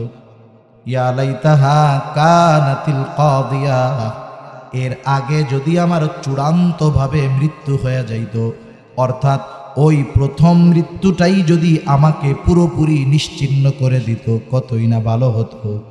আফসোস করবে ঠিক, কিন্তু সেই দিন করার কিছু থাকবে না। এই কিয়ামতের জন্য দুনিয়ায় থাকতেই প্রস্তুতি নিতে হয়।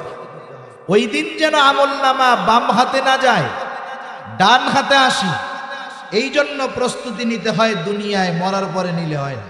আমাদের অবস্থাটা হলো কি জানেন? অধিকাংশ মানুষের ক্ষেত্রে ও দুনিয়ায় থাকতে অপরাধ গোনা পাপাচার যা করে করুক, ও পাপ টাপ কইরা মরে, এরপরে ওর পোলাপান আত্মীয় স্বজন চিন্তা করে মিলাদ টিলাদ দিয়া ওনার একটু জান্নাতে পৌঁছায় দেই। এত সহজ নাকি? আমি যদি দুনিয়ায় ভালো কাজ না করি, ভালো আমল না করি, আমার অবস্থা টাইট হয়ে যাবে, মৃত্যু থেকেই শুরু হয়ে যাবে আফসোস। কথায় আসলো, একটু মনে আসলো তাই বলি। দেখেন, এই হায়াত আছে, হায়াত হলো সবচাইতে দামি। মানুষের কিছু স্টেপ আছে, মঞ্জিল আছে। শুরুর মঞ্জিল ধরেন যদি, সেটা হলো রুহের জগৎ। শেষ মঞ্জিল দুনিয়া অথবা জান্নাত। যেই কয়েকটা মঞ্জিল ওই জান্নাত পর্যন্ত পৌঁছাইতে আমাদের অতিক্রম করতে হবে, সবচাইতে কম সময় যেখানে আমরা অপেক্ষা করি সেটা হলো দুনিয়া। সেটা কোথায় বলেন? দুনিয়া। মনে করেন আল্লাহ তাআলা আদম আলাইহিস সালামের পৃষ্ঠদেশ থেকে আমাদেরকে বের করছে, রূহ বের করছে। এটা হলো মূল কারণ। মানুষ যখন মারা যায়, মারা যাওয়ার পরেই তার নামের সাথে আমরা একটা শব্দ জুড়া দিই, নামটা অনেক সময় বাদও দিয়া দিই। মনে করেন মারা গেছে ঢাকায়, আমরা তখন বলি না যে আব্দুর রহিম কখন আসবে, তখন বলি লাশ কখন আসবে। ঠিক কিনা বলেন? লাশ কখন আসবে, আমরা লাশের অপেক্ষায় আছি। লাশ আসলেই জানাজা হবে, লাশ দাফন হবে, লাশ কাফন হবে, নাম সাথে সাথেই শেষ। এখন বলেন লা শাইউন ফি, যার মধ্যে কিছু নাই, এটাই তো লাশ। কিন্তু চোখ আছে, হাত আছে, কান আছে, সব আছে, এরপরেও কয় কেন যে কিছুই নাই? যেটা আসল সেটা নাই। ঠিক কিনা বলেন? অথচ এই আসলটাই দেখা যায় না। ওই রুহের জগতে আমরা ছিলাম কত বছর, এর মূল হিসাব আল্লাহ তাআলা ভালো জানেন। লক্ষ লক্ষ বছর পার হয়ে গেছে হয়তো ওখানে। রুহের জগৎ থেকে আল্লাহ আমাদের পাঠাইছেন দুনিয়ার জগতে। রুহের জগতে ধরেন লক্ষ বছর, দুনিয়ার জগতে কয় বছর? বড় জোর 100 পাওয়া মানুষ এই সময় তো কম। বাংলাদেশের এভারেজ ধরেন 70-75 ধরেন। এরপরে আর এক জগতে যাবে, আলমে বরজাখ। ওইখানে সবচেয়ে কম যে থাকবে, সেও থাকবে কমপক্ষে 40,000 বছর। সুবহানাল্লাহ। এরপরে কিয়ামতের ময়দান যদি আর একটা মঞ্জিল ধরেন, মেয়াদ কতদিন? ইয়াউমান কানা মিকদারুহু 50,000 সানাহ। কিয়ামতের এক একটা দিনের মেয়াদ হবে দুনিয়ার 50,000 বছরের সমান। এরপরে হিসাব নিকাশ শেষ, জান্নাত অথবা জাহান্নাম। যে ইমানদার জান্নাতি, বেঈমান জাহান্নামী। সর্বশেষ মঞ্জিলের শুরু আছে তো কোনো শেষ নাই। যার শান্তি শুরু তো শান্তি, যার কষ্ট শুরু তো কষ্ট। এখন বলেন শেষ মঞ্জিল কার কেমন হবে? এটা নির্ভর করে দুনিয়ার এই মাত্র 70 বছরের হায়াতের উপর। সুবহানাল্লাহ। সেজন্য এই মঞ্জিলের সময়টা কম, কিন্তু দামটা বেশি। আসলে চোখ খোলা থাকলে এই জিনিসের দাম বোঝা যায় না। চোখ যখন বন্ধ হবে তখন দাম বোঝা যাবে, কিন্তু করার কিছু থাকবে না। সেই জন্য ওই রকম আফসোস যেন আমাদের না করতে হয়। দুনিয়ায় থাকতেই আখিরাতের প্রস্তুতি নেওয়ার দরকার আছে না নাই? দেখেন, মানুষ যখন মারা যায়, যারা সময়কে কাজে লাগাইছে এরা তো ভালো। এই আওয়াজটা একটু ছাড়েন, আমার কথা একটু আওয়াজটা টনটন করে ছাড়েন, ব্যাস টেস কমাই দিয়া। এমনি সুন্দর হইতেছে মাশাআল্লাহ। একটু ভলিউম বাড়াইলে ভালো হবে, কষ্ট কম হবে আর কি। আমার এনাদের তো সাউন্ড সিস্টেমও ভালো, টাঙ্গাইলের সবচেয়ে বড় ভালো মাইক মনে হয়, আওয়াজ অনেক ভালো হইতেছে। একটু ভলিউম বাড়াইলেই হবে। দেখেন, মানুষ যখন মারা যায়, যারা ভালো কাজ করে না এরা মরার পর আফসোস করে। ওরা আফসোস করে কিছু কথা বলে, কিন্তু সে কথা যে গোসল করায় সেও শোনে না, যে জানাজা করায় সেও শোনে না, কিন্তু ও বলে। কি বলে? আল্লাহ রাব্বুল আলামিন জানায় দেন কি বলে? যে দুনিয়ার হায়াতটাকে কাজে লাগাইল না, সে তখন বলে ফায়াকুল রব্বি লাউলা আখরতানি ইলা আজালিন করিব। আফসোস করে বলে, আরে যদি আমাদেরকে একটু সময় সুযোগ দেওয়া হইতো, আবার একটু যদি হায়াত দেওয়া হইতো, আল্লাহ আবার যদি আর একটু দুনিয়ায় যাওয়ার সুযোগ দেওয়া হইতো, কি করত? ওরাই বলবে ফাআসসাদদাকা ওয়া আকুম মিনাস সালিহিন।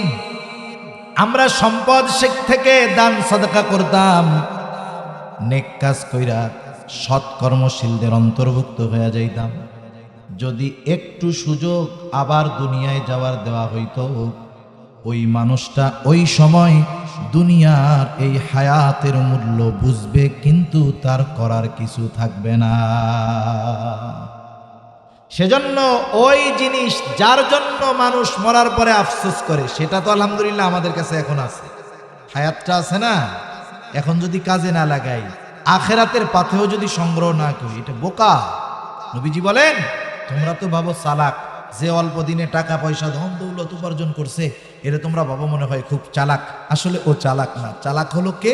চালাক হলো সে যে অল্প দিনের দুনিয়ারে কাজে লাগাইয়া অনন্তকালের জান্নাতের মালিক হয়ে যায়। সুবহানাল্লাহ। ওই দিন আমাদের আমলনামা আমাদের কাছে পৌঁছায়া দিবেন আল্লাহ। ডান হাতে আমলনামা পাইলে সফল, বাম হাতে আমলনামা পাইলে সে চূড়ান্ত পর্যায়ের ব্যর্থ। যেই সময়গুলোতে হাসরের ময়দানে মানুষেরা সবচাইতে চিন্তিত থাকবে, এর একটা সময় হলো এটা। এরপরে আল্লাহ তাআলা সূরা কারিয়ার মধ্যেও বলেন, মা মান ফাকুলাত মাওয়াজিনু ফাহুয়া ফি ঈশাতির রাদিয়া। আর একটা সময় মানুষ সবচাইতে চিন্তিত থাকবে, ভীত থাকবে। কোন সময়? যখন তার আমলকে ওজন দেওয়া হবে। আমার আপনার আমল ওজন দেওয়া হবে, গণনা করা হবে না, কত বড় তাও দেখা হবে না, ওজন দেওয়া হবে। আল্লাহ তাআলা ওজনের জন্য পরিমাপক দাড়িপাল্লার ব্যবস্থা করবেন।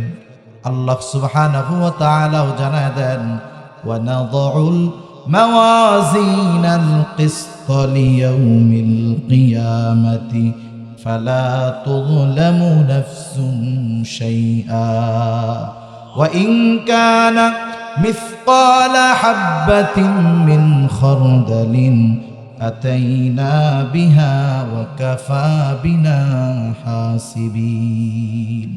আল্লাহ তাআলা বলেন, আমি কিয়ামতের দিন ন্যায় বিচারের পরিমাপক প্রতিষ্ঠা করব।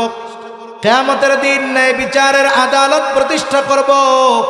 এমন বিচারালয়, এমন পরিমাপক, ফালা তুযলামু নাফসুন শাইআ। ওই দিন কারো প্রতি ন্যূনতম কোনো জুলুম করা হবে না, অবিচার করা হবে না। বরং দুনিয়াতে কেউ যদি সরিষা দানা পরিমাণ কোনো আমল করে থাকে, আল্লাহ তাআলা বলেন ওই আমলটাকেও আমি আল্লাহ হাজির করব। হাজির করা হবে, আল্লাহ হিসাব নেবেন, ওজন করবেন।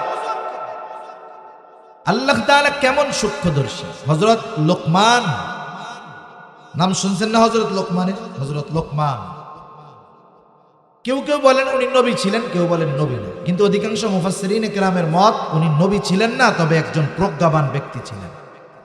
তা যাই হোক, ওই আল্লাহর বান্দা হযরত লোকমান আলাইহিস সালাম, উনি ওনার সন্তানদের কিছু উপদেশ দিয়েছেন, খুব গুরুত্বপূর্ণ উপদেশ, যেগুলো আল্লাহ তাআলা তার কাছে এত পছন্দনীয় হয়েছে।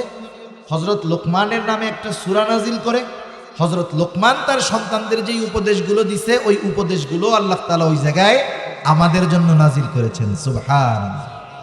হযরত লোকমান তার সন্তানদের ওয়াজ করার সময় একটা ওয়াজ করছে, হলো এইটা, ইয়া বুনাইয়া ইন্নাহা ইন তাকু মিসকালা হাববাতিন মিন খারদালিন ফাতাকুন ফি সখরা আও ফিস সামাওয়াতি আও ফিল আরদি ইয়াতি বিহাল্লাহ। বলতেছি, হ্যাঁ আমার সন্তান, শোনো, তোমার ওই আমলটা সেটা নেক আমল হোক আর বদ আমল হোক। আমল স্বাভাবিকভাবে ভালো হইতে পারে, মন্দ হইতে পারে। তুমি নেক কাজ করো আর ভালো কাজ করো আর গুনার কাজ, এটা যা হয় হোক, ওই আমলটা তুমি যদি কোনো পাথরের মধ্যেও করো, ফাতাকুম ফি সখরা, যদি তুমি ওইটা পাথরের মধ্যেও করো, আও ফিস সামাওয়াত, আসমানেও যদি করো, আও ফিল আরদ, জমিনের মধ্যেও যদি করো, ইয়াতি বিহাল্লাহ, তোমার ওই সরিষা দানা পরিমাণ আমলটা যেখানেই তুমি করো না কেন, কিয়ামতের দিন ওই আমল হাজির করবে কে? আল্লাহ। এই আয়াতের তাফসিরে হযরত আনাস রাদিয়াল্লাহু তাআলা আনহু থেকে একটা হাদিস আসছে। নবীজি বলেন, কেউ যদি এমন পাথরের মধ্যে আমল করতে পারে, কেমন পাথর?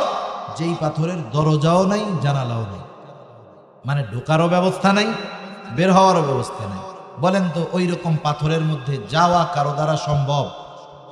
এই অসম্ভবকে সম্ভব যদি কেউ করতেও পারে, ওই পাথরের মধ্যে গিয়েও যদি কেউ আমল করতে পারে এই অসম্ভবকে সম্ভব করে, আল্লাহ তাআলা কিয়ামতের দিন তার ওই আমলটা, সেটা যদি সরিষা দানা পরিমাণ হয়, ওটা কেউ আল্লাহ হাজির করবে। সুবহানাল্লাহ। সেজন্য আল্লাহ রাব্বুল আলামিন ওই দিন বিচার দিবেন, বিচার করবেন, প্রত্যেকটা আমলের হিসাব নিবেন।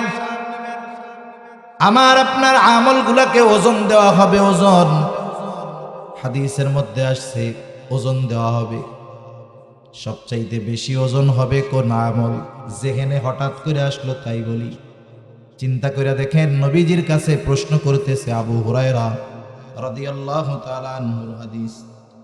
নবীজিকে জিজ্ঞাসা করা হলো, ইয়া রাসূলুল্লাহ, মিজানের মধ্যে সবচাইতে ওজন হবে কোন আমল? নবীজি নামাজের কথা বলেন নাই, রোজার কথা বলেন নাই, হজের কথা বলেন নাই, যাকাতের কথা বলেন নাই। নবীজি বললেন মিজানের মধ্যে সবচাইতে ওজন হবে যেই আমল, সেটার নাম হলো উত্তম চরিত্র। উত্তম আখলাকের ওজন সবচাইতে বেশি হবে। যেহেতু যুব সমাজের মাহফিল, কথাটা বলার দরকার, কারণ এখন দিন যাচ্ছে উত্তম চরিত্রের অধপতন খুব দ্রুততার সাথে ঘটতেছে, ঠিক কিনা বলেন?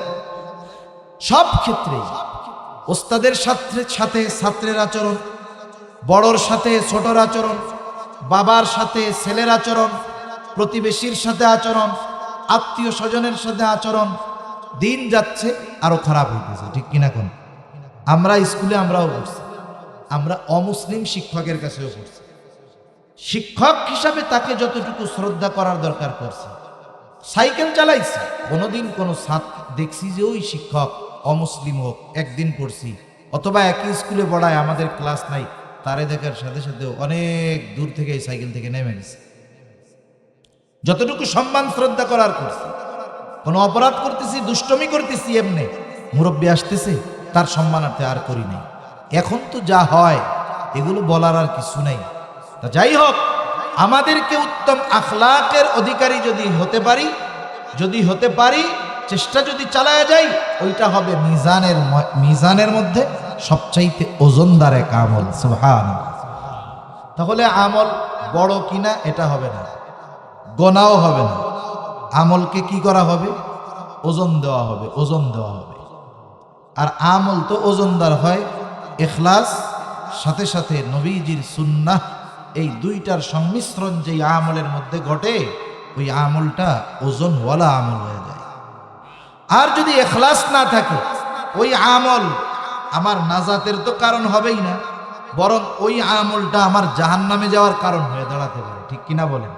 এজন্য আল্লাহ তাআলা আমাদের সব আমলগুলাকে ওজনদার আমল বানানোর তৌফিক আল্লাহ দান করুন। সকলে বলি আমিন। কারণ হাদিসের মধ্যে আসছে, আরে জীবন দিয়ে দিছে, শহীদ হয়ে গেছে, রক্তাক্ত অবস্থায় আল্লাহর সামনে উঠবে, আল্লাহ জিজ্ঞাসা করবে এই অবস্থা কেন? বলবে আল্লাহ দিন কায়েমের জন্য করতে করতে জীবন দিয়ে দিয়েছে। কেন করছিল? উদ্দেশ্যটা কি? টার্গেট কি? কারণ যুদ্ধের ময়দানে, জেহাদের ময়দানে যদি কেউ যায়, এখানে যদি দল হাইরাও যায়, আল্লাহর কাছে জিজ্ঞাসাবাদ করবেন আল্লাহ তাআলা। জিতলেও অসুবিধা নাই, হারলেও অসুবিধা নাই, যদি খালি নিয়ত ঠিক থাকে, যুদ্ধ করতেছি কার জন্য? এজন্য আল্লাহর রাস্তায় যারা যায় এরা কখনো হারে না, এরা মরলেও জয়ী, জিতলেও জয়ী। মনে করেন এজন্য গোটা দুনিয়ার সব শক্তি ওদের বিরুদ্ধে প্রয়োগ করা হচ্ছে, ওরা মাথা নিচু করে না, বলে মরলেও লাভ, জিতলেও লাভ। এখন দেখেন এটা কেন? এখন ইখলাস যদি না থাকে, এক্ষেত্রে তো মরলে আর লাভ নেই। আল্লাহর রাস্তায় জিহাদ করে জীবন দিছে, উদ্দেশ্য আল্লাহর সন্তুষ্টি না, উদ্দেশ্য ছিল যে আমারে মানুষ বীর বলবে, বাহাদুর বলবে, প্রশংসা করবে। এই জন্য এখন দেখেন আল্লাহ তাআলা বলবে, তুমি যে উদ্দেশ্যে যুদ্ধ করছো তা দুনিয়ায় পেয়ে গেছো, আমার তরফ থেকে কিছু নাই, তুমি চলে যাও, তোমার ঠিকানা জাহান্নাম। নাউজুবিল্লাহ। দান করবে দানশীল ব্যক্তি, আল্লাহ জিজ্ঞাসা করবে এত সম্পদ দিছি কি করছো? বলবে আল্লাহ দান করছি, এরে দিছি, ওরে দিছি, তারে দিছি, এই বানায় দিছি, সেই বানায় দিছি। কেন দিছো? বলবে আল্লাহ দিছি আপনার সন্তুষ্টির জন্য। আল্লাহ বলবে তোমার মনের খবর আমি জানি, তুমি দিছো যাতে তোমার দানবীর বলে, তোমার প্রশংসা করে, যে জন্য দান করছো, দুনিয়ায় তো পেয়ে গেছে, যাও আজকে কিছু নাই, ঠিকানা তোমার জাহান্নাম। আরে আলেমরে জিজ্ঞাসা করবে ইলম কেন শিখছো, কারিকে জিজ্ঞাসা করা হবে কোরআন কেন শিখছো, বলবে আল্লাহ আপনার সন্তুষ্টির জন্য। বলবে মিথ্যা কথা বলতেছো, তুমি কারি হইছো, আলেম হইছো, দুনিয়ার মানুষ তোমার তিলাওয়াতের প্রশংসা করবে, তোমারে বড় ওয়াইজ বলবে, বক্তা বলবে, মুফাসসিরে কোরআন বলবে, তোমার সুর শুনে মানুষ তোমার বাহবা দিবে। তুমি যে উদ্দেশ্যে ইলম অর্জন করছো, দুনিয়ায় তো পেয়ে গেছো, এখন কিচ্ছু নাই, তোমার ঠিকানা জাহান্নাম, চলে যাও জাহান্নাম। সেজন্য আমল ওজনদার হয় ইখলাস এবং সুন্নাতের কারণে। আল্লাহ তাআলা আমাদের সব আমলগুলো ইখলাসের সাথে করার তৌফিক দান করুন। আল্লাহ তাআলা ওজনের সময়ের কথা স্মরণ করে দিয়া বলেন, বান্দা ওই দিন ওজন হবে, বিচার হবে, ফালা তুযলামু নাফসুন শাইআ, কারো প্রতি ন্যূনতম জুলুম করা হবে না, অবিচার করা হবে না। ওয়া ইন কানা মিসকালা হাববাতিন মিন খারদালিন আতাইনা বিহা ওয়া কাফা বিনা হাসিবিন। সরিষা দানা পরিমাণ আমল যদি কেউ করে, আমল সহ তাকে হাজির করা হবে, হিসাব নেওয়া হবে। কাফা বিনা হাসিবিন, এই আলোকে কোন মুফাসসির বলেন মানুষকেও ওজন করা হবে, তার আমলকেও সাথে ওজন করা হবে। অবস্থাটা চিন্তা করে দেখেন কি হবে। যদি নেকের পাল্লাটা ভারী হয়ে যায় তাহলে তো সে সফল। আল্লাহ তাআলা সেই কথাই বলেন, ফাআম্মা মান সাকুলাত মাওয়াজিনুহু ফাহুয়া ফি ঈশাতির রাদিয়া, সে তো আরামে স্বাচ্ছন্দ্যে অবস্থান করতে থাকবে। কিন্তু আফসোস, দুর্ভোগ তো তার জন্য যারা আমলনামায় গুনাহ বেশি হবে, ওজনটা কম হয়ে যাবে। ওয়া আম্মা মান ফাকুলাত মাওয়াজিনুহু ফাউম্মুহু ওয়া আম্মা মান খাফফাত মাওয়াজিনুহু ফাউম্মুহু হাওিয়া, আর যার ওজনে হালকা যার হবে, কি নেকি যার ওজনে হালকা হবে, গুনাহ যার ভারী হবে, ফাউম্মুহু হাওিয়া, তার মা হবে হাওিয়া, মানে তার অবস্থান স্থল হবে ওই হাওিয়া, জাহান্নাম তার অবস্থান স্থল হবে। মুফাসসিরিন ইকরাম বলেন সে জাহান্নামের কোলের মধ্যে থাকবে। ওই যে সন্তানকে যেমন মা কোলের মধ্যে জড়ায় রাখে, ওই রকম ভাবে যার ওজন হালকা হবে, নেক কম হবে, ও ওই রকম জাহান্নামের কোলের মধ্যে অবস্থান করবে। এজন্য আমাদের এই হিসাব করার দরকার, হিসাবের মুখোমুখি হওয়ার আগে হিসাব করার দরকার। এজন্য বুজুর্গানে দ্বীন আমাদেরকে কিছু সবক দেন, পরামর্শ দেন, জীবনের সাথে একটা হিসাব করার জন্য, মুহাসাবা করার জন্য। নিজের সাথে নিজে যদি প্রতিদিন আমরা হিসাব করি তাহলে ওই হিসাবের দিন, ওজনের দিন ধরা পড়তে হবে না। কেমনে নিজের সাথে নিজে হিসাব করব? দেখবেন বড় বড় বাজার যেগুলো আছে, বড় বাজারের মধ্যে বড় ব্যবসায়ী বাড়িতে আসার 1 ঘন্টা আগে দোকান বন্ধ করে দেয়। 1 ঘন্টা দোকানের মধ্যে বৈশা আসে, মজা করে না, কি করে? সারা দিনের একটা হিসাব কিতাব করে। যে যেই ব্যবসা করে ওই ব্যবসার লাভ লসের ব্যাপারে তার অভিজ্ঞতা আছে। মনে করেন একজন সিমেন্টের ব্যবসা করে অথবা একজন চাউলের ব্যবসা করে, বলেন তো 1 লক্ষ টাকা বিক্রয় হলে কত টাকা লাভ হয়? ওই সিমেন্টের ব্যবসায়ী আর চাউলের ব্যবসায়ীর জানা আছে না নাই? চাউলের ব্যবসায়ী হিসাব করছে যে আমার 1 লাখ টাকায় 15,000 লাভ হয়েছে।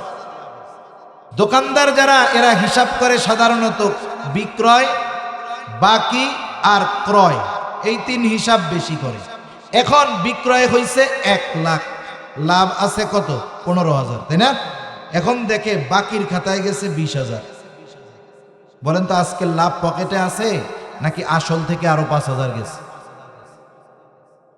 সারাদিনের হিসাব করার পরে যে হিসাবী ব্যবসায়ী, ও এইবার ওর কর্মচারীদেরকে বলবে, শোনো, এই যে 20,000 বাকি গেছে, এই 20,000 আগামীকাল থেকে আমার বিক্রয় কম হোক, অসুবিধা নেই। আমার বাপেও যদি বাকি চায় আগামীকাল থেকে দিবা না। আমার 80,000 সেল হোক, তাও লাগবে না। আমার 50,000 হোক, আমার 7,000 7,500 নগদ লাভ থাকলেই হইল। কারণ বাকির নাম ফাঁকি। যে অবস্থা এ টাকা কবে উঠবে আল্লাহ জানে, আমি মরার পরে এ উঠবে কিনা সন্দেহ আছে। এখন আমার বাপ আইসাও আগামীকাল থেকে বাকি চাইলে বাকি দিবা না। এটা হলো ওই 1 ঘন্টা তথা সারা দিনের বেচা কিনার হিসাব নিকাশের সার নির্যাস কি, যে আগামীকাল থেকে আর বাকি দেওয়া হবে না। এই দেখেন আজকের হিসাবের মাধ্যমে আগামী দিনের ব্যবসার কর্মপন্থা সে নির্ধারণ করে ফেলছে। এ হলো প্রকৃত ব্যবসায়ী। আর দেখবেন যেই ব্যবসায়ীর হিসাব নিকাশ নাই, খোলে যখন মন চায় শাটার নামায় আবার চলে আসে। ও যত পুঁজি নিয়ে ব্যবসা করুক না কেন, বেহিসাবি হওয়ার কারণে এক সময় কোটি টাকার পুঁজিও তার ফুরায়া যায়, কারণ কোনো প্ল্যানিং নেই, হিসাব নেই। জীবনের ক্ষেত্রে হিসাব যদি এরকম হয়, আমি আজকে রাতে শুইতে যাব, ঘুমানোর আগে 5টা মিনিট সময় আমি আমার সাথে নিজের জীবনের এক হিসাব করব, যে হায় রে আজকে সারাদিনে কয়টা ভালো কাজ করলাম, সারাদিনে কয়টা মন্দ কাজ করলাম, কয়টা কবিরা গুনাহ করলাম, কয়টা ভালো কাজ করলাম। এখন মনে করেন হিসাব করছে। আপনি একা চিন্তা করে দেখবেন, একা যায় বালিশে শুবেন, চোখটা বন্ধ করবেন, একেবারে শুরু থেকে নিয়ে শেষ পর্যন্ত সারাদিনের হিসাব অটোমেটিক আপনার সামনে চলে আসবে। এখন যোগ বিয়োগ করে যে আজকে আমার গুনাহ বেশি না সওয়াব বেশি। মানুষ যখন একাকী থাকে, সে যেই বিষয়ের চিন্তা দিয়ে ওই একাকিত্বকে শুরু করে, ওই বিষয়ের চিন্তা তার মধ্যে বাকি সময় কাজ করে। যেমন আমাদের সময় এখন আমরা কি করি, অধিকাংশ মানুষ, যুবক মানুষরা বিশেষ করে, যাদের পরিবার পরিজন আছে, পোলাপান আছে, তোর টাইম নেই। অন্যান্য যারা আছে ওলামা একরাম, এদের টাইম কম, কিন্তু যুবক মানুষ, ওর কাজ কাম নাই তো। ও যখন শোয়ার আগে মোবাইলটা হাতে নেয়, হাতে নেয়, এবার হাতে নিয়ে দেখা শুরু করে ফেসবুক দেখতে দেখতে দেখতে দেখতে দেখতে শয়তান ওকে মোহগ্রস্ত কইরা যে গোনা দিয়ে শুরু করে আস্তে আস্তে তার চাইতে বড় গোনার দিকে নিয়ে যায়। দেখা যাবে ওর হুঁশ নাই, এমন ভাবে চলতেছে, ওর খবর হয় কোন সময়, ফজরের আজান যখন হয় তখন। এখন ঘুম আসে, মোবাইলের চার্জ ফুরায় গেছে, এই যে দেখেন শয়তান টিভি, ভূত আমল করছস, এখন একটু ঘুমা, আজান দিবে, তাহাজ্জুদের টাইম হবে, আর ওর ঘুম আসবে তখন। এটাই বাস্তবতা, অবস্থা এমনই চলতেছে। কিন্তু কেউ যদি রাতে শোয়ার পরে একটু এই হিসাবটা করে, হারে আজকে রাতটা তো শেষ রাত হইতে পারে, একটু হিসাব করি সারাদিন কি ভালো কাজ করলাম, 5টা মিনিট 10টা মিনিট হুজুর তো বলল, দেখবেন যদি ও দেখে যে হিসাবের পরে সওয়াব বেশি গুনাহ কম, ওর মধ্যে একটা উৎফুল্ল ভাব কাজ করবে। ও চেষ্টা করবে আগামী দিন থেকে আমি ভালো কাজটা আরো বাড়াবো। আর যদি ওই চিন্তা করে, আরে রাত্রে তো মইরা যাইতে পারি, হিসাব করি, যদি দেখে যে গুনাহ বেশি, হয়তো ওই আল্লাহর বান্দা তাওবা করবে। এ তো আর মানুষ দেখানো তাওবা হবে না, একা একই নিজের বিছানার মধ্যে শুয়ে শুয়ে আল্লাহরে বলবে, আল্লাহ মরে তো যাইতেও পারি, কতজন মারা যায়, চলে যায়, আল্লাহ আমার গুনাহগুলো মাফ করে দেন, আগামীকাল থেকে আমি আর গুনাহ করব না, আমারে আপনি তৌফিক দেন। এখন মনে করেন ও তো কথাটা বলছে, দুনিয়ার মানুষ কেউ নাই, ওর কথা ও শুনছে, ফেরেশতারা সাথের গুলা শুনছে, আর কে শুনছে? দেখেন এই হিসাবের পরে সে আগামী দিনের কর্মপন্থা নির্ধারণ করতে পারছে, তাওবা করছে। হতে পারে এটাই জীবনের শেষ তাওবা, ওই রাতটাও হতে পারে তার শেষ রাত। এখন হতে পারে এই তাওবার কারণে সে আগামী দিন জান্নাতীদের তালিকায় নাম নিয়া এরপরে তার দুনিয়ার সফর শেষ হবে, আখিরাতের সফর শুরু হবে। ঠিক কিনা বলেন? এজন্য আমরা যদি মিজানে আমাদের সওয়াবকে, নেক কর্মগুলাকে ওজন বানাতে চাই, ইখলাস তো লাগবে, ওগুলা তো আছে, সাথে সাথে আমাদের জীবনের হিসাব করতে হবে। আমাদের করা যাবে না ইনশাআল্লাহ। দেখেন কার কোন সময় কি হয় বলা যায় না। হাদিসের মধ্যে এক জালেমের ঘটনা আসছে, তার নাম হলো কিফিল। একবার দুইবার না, নবীজি বারবার সাহাবীদের সামনে এই জালেম কিফিলের কথা বলছে। কিফিলের ব্যাপারে নবীজি বলেন, কিফিল হলো এমন এক পাপী, কোন কাজ নাই, মানে কোন পাপ নাই সে করে নাই, এমন কোন পাপ নাই যেটা কিফিল করে নাই। সব পাপ কাজ যেহেতু করে, একেবারে পাপের অলরাউন্ডার আর কি। এখন সে পাপ কাজগুলোর মধ্যে একটা কাজ ছিল, সে মানুষের সুদের উপরে টাকা দিত। এরকম আল্লাহর বান্দা আছে না? নাই তো আপনাদের এদিকে? হ্যাঁ, এটা হলো এমন এক পাপ, যেই পাপ মনে হয় বাংলাদেশের মাটি ঘুরলেও পাওয়া যাবে। সুদ। এখন এক দরিদ্র মহিলা, বিধবা মহিলা তার কাছে আসছে, বলতেছে, কিফিল আমারে কিছু টাকা ধার দাও। জালেম কিফিল বলে, হ্যাঁ টাকা ধার দিতে পারি, সুদের উপরে নাও। মহিলা বলে কিফিল আমি তো অসহায়, যদি সুদের টাকা দিতে পারতাম তাইলে তো আর তোমার কাছে টাকা চাওয়ার দরকার ছিল না। কিফিল